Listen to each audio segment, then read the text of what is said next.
Hi guys, welcome to Richard Cabile YouTube channel. In today's video, I will teach you how to reset camera settings on Samsung Galaxy A02. And okay guys, but before we start, kindly subscribe to my YouTube channel by pressing the subscribe button and the bell to notify you if I have new videos. Okay guys, let's start. So okay guys, you'll have to do is go to camera application in your Samsung Galaxy A02.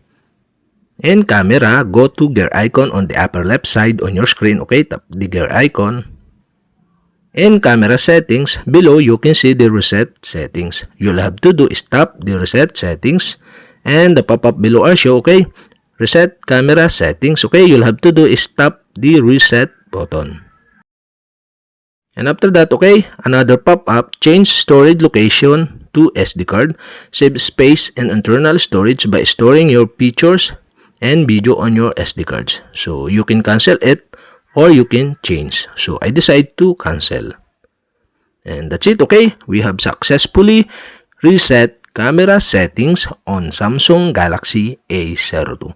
And okay guys, if you have a question, kindly comment below. And don't forget to hit the subscribe button and the bell to notify you if I have new videos. Okay guys, thank you for watching.